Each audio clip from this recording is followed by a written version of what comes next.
하나 되는 세상 원월드 TV. 안녕하십니까.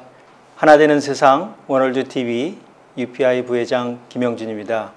지난 12월 10일 NTD TV 캐피털 리포트에서 한반도 어떻게 보면 북한의 특히 인권 문제에 대한 전문가, 국제적인 전문가라고 할 수 있는 그렉 스칼라토이우 대표를 인터뷰했습니다. 이분이 정확하게 이러한 한국 행정부가 활동할 수 있는, 국가를 올바로 통치할 수 있는 그러한 힘을 제약하는 것은 사실 국가 안보에 큰 위협이 될 수 있다는 것을 분명히 지적해주고, 또 한반도에 남한과 북한이 침투 공작을 벌이고 있다는 사실을 다시 한번 일깨워주고 있습니다. 이 내용을 들어보도록 하겠습니다.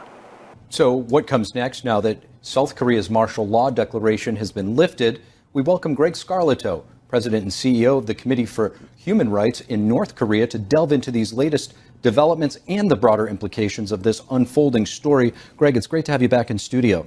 Steve, it's great to be back. It is, unfortunately, under some unnerving circumstances here. I first want to kind of set the table, Greg. We've been watching the news unfold today, the fog of war, if you will, still trying to parse the details. One of the narratives that I've been seeing even in Western media is sort of not really analyzing and talking about the actual reason of President Yoon of South Korea's reason behind doing what he did. Talk to us about why you think that is, and is there something to be said about communist infiltration in South Korea?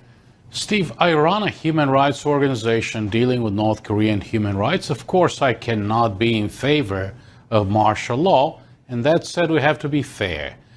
President Yoon Suk-yeol's point was that the Democratic Party of South Korea, the DP, was making it impossible for the executive branch of the South Korean government to work. They were not approving budgets, they were trying to impeach senior officials, and thus the President Yoon, decided this was the step to take, declaring martial law. The situation of South Korea is different from many other countries around the world. If you impair the executive branch of the government of the Republic of Korea, do you create a threat to national security? Yes, you do. The North Korean challenge is still looming large. So, it's not entirely unreasonable that he took this step. On the other hand, of course, this was also a test of South Korean democracy. 190 out of 300 members of the South Korean National Assembly voted in favor of doing away with the martial law. And that's what happened. So, this is South Korean democracy at work. It's noisy, it's a little messy at times, but it definitely works. That's what I see. Of course, it's very serious business. This is a true global economic powerhouse, the world's 10th, 11th, 12th largest economy. We do want to know that South Korea is stable. Greg, I want to talk to you about the issue of the communist ideology. Obviously, you have North Korea, where this is generally focused on right now, but the big player in that region and in the world when it comes to communism is China. And both China and North Korea, and any communist nation, is the master of using proxies. And that means that it's very hard to pin somebody to something. So if, in fact, you have these communist regimes, whether it's China or North Korea, operating in South Korea using proxies, it's very hard to prove that and to expose that. Steve, there's no doubt that China has intelligence agencies that try very hard to infiltrate South Korea. North Korea does the same, of course. North Korea tries very hard to infiltrate, undermine, subvert South Korea. Because, the ultimate purpose of the Kim family regime in North Korea is to establish hegemony over the entire Korean peninsula. There is no internal opposition. This is a tyrannical regime. What is the only alternative to the Kim family regime? That is South Korea.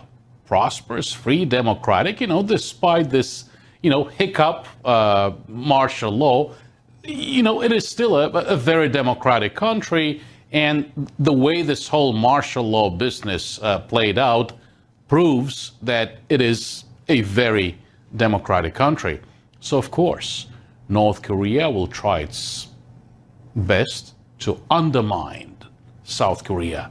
And, of course, China, as North Korea's great protector and ally, will try its best to undermine and subvert South Korea and South Korean democracy. We are faced with a very difficult predicament right now. Half of the artillery shells the Russians have been firing against Ukraine for the past year have been North Korean artillery shells. They've been firing the KN-23 ballistic missile based on the Iskander Russian Soviet design. They have been proliferating instability and violence to the Middle East by supporting Iran and its proxies, Hamas, Hezbollah, and the Houthi rebels, all weaponized against Israel. So this North Korean threat has become a global threat. And this is what South Korea is dealing with right now.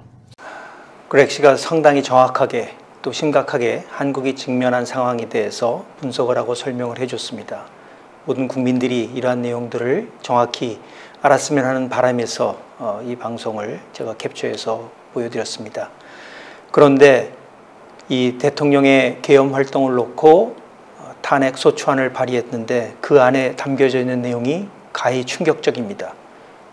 대통령의 외교권은 탄핵 사유가 되지 않음에도 불구하고 그들은 오히려 대통령이 북한이나 중국, 러시아를 적대시하고 일본 중심의 외교를 함으로써 한반도의 전쟁 위협을 높였다고 비난하고 있습니다.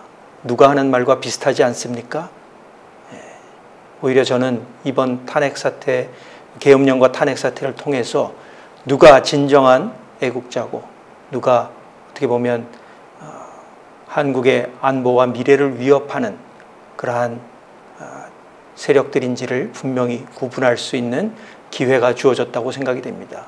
이러한 탄핵 소추안에 담겨져 있는 이런 내용들이 얼마나 비헌법적이고 위험한 내용인지 또 미국의 전문가들이 지적을 하고 있습니다. 이 점에 대해서도 한번 들어보도록 하겠습니다.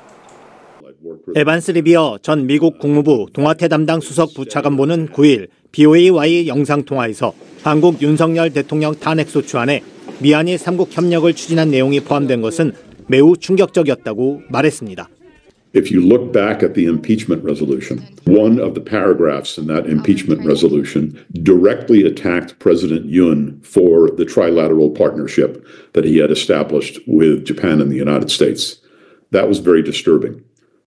앞서 더불어민주당을 포함한 한국 6개 야당은 4일 발의한 탄핵소추안에서 윤 대통령이 가치 외교를 추구하면서 지정학적 균형을 도외시한 채 북한과 중국, 러시아를 적대시하고 일본 중심의 기이한 외교 정책을 펼쳐 고립을 자초하고 전쟁 위기를 촉발했다고 주장했습니다.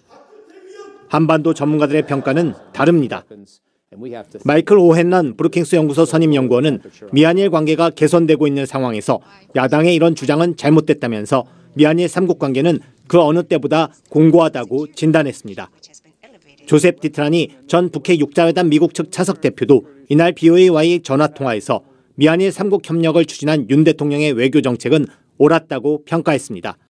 The issue of the alliance, it's strong, it's powerful, and I give President Yoon credit for working on to ensure that we have a very strong alliance with the United States and the government of Japan.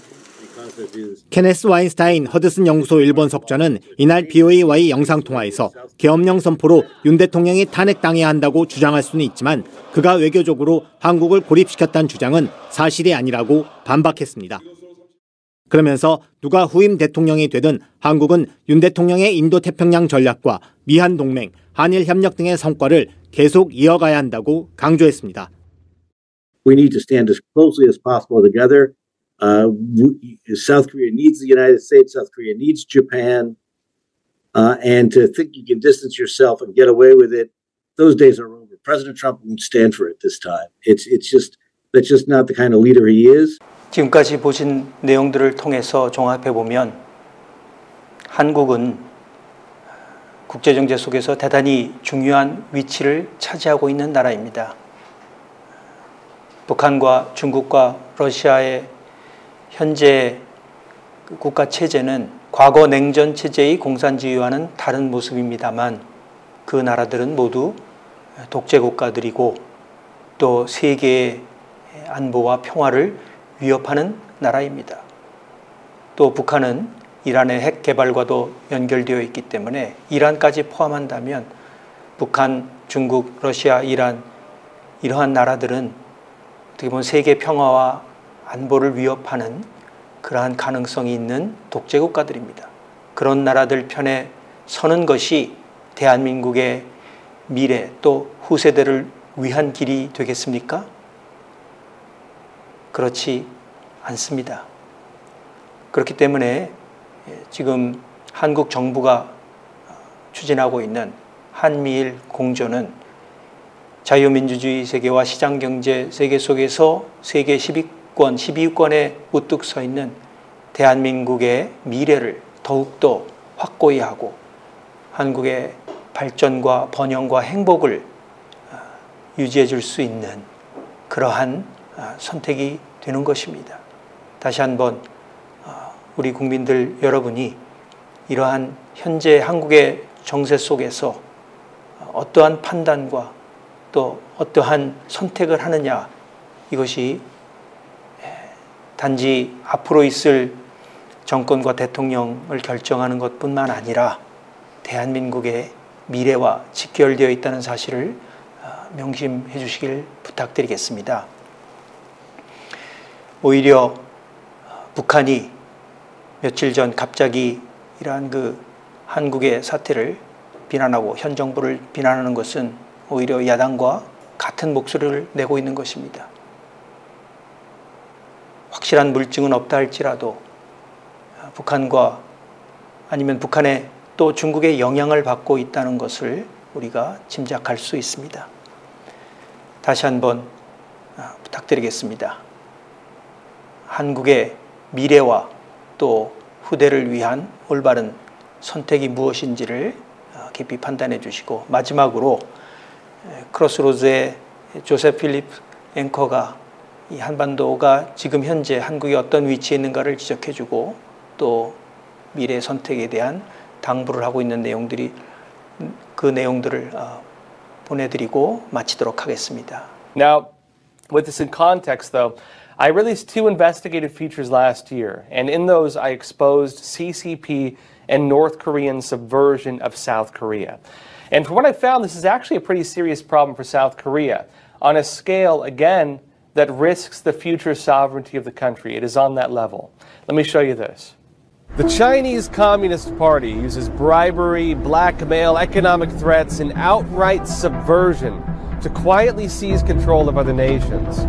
While the CCP threatens to invade Taiwan using military force, well, the communist regime is already invading other nations, only it's not being done with troops and bombs.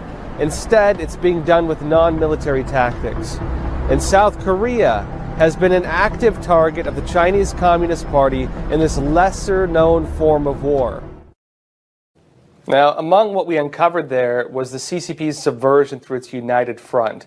And this included various networks of Chinese front organizations operating throughout South Korea. In fact, in terms of sister city programs in South Korea, in terms of local government officials even having business ties with China, this is a real serious issue.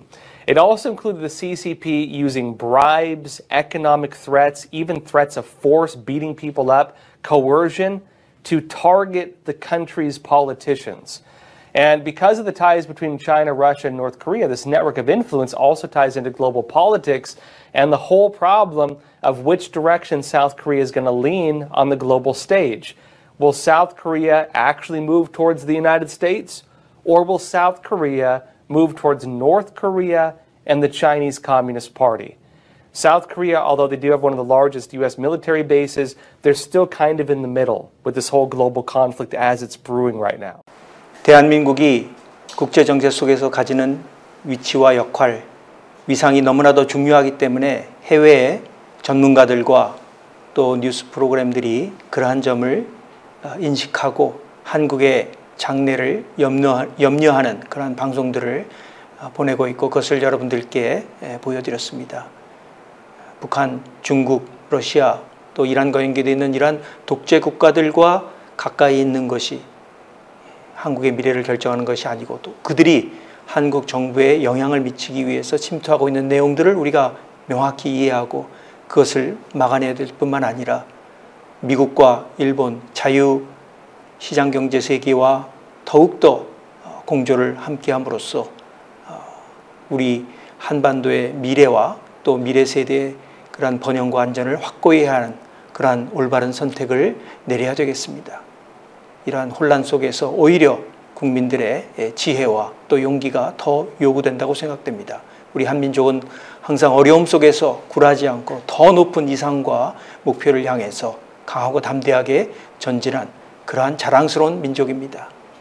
이번 사태가 오히려 우리 한민족이 더욱더 세계 앞에 웅비할 수 있는 그러한 기회가 되고 또 세계가 한국을 존경할 수 있는 그러한 기회가 될 수 있기를 간곡히 부탁드리고 또 염원하면서 마치도록 하겠습니다. 감사합니다.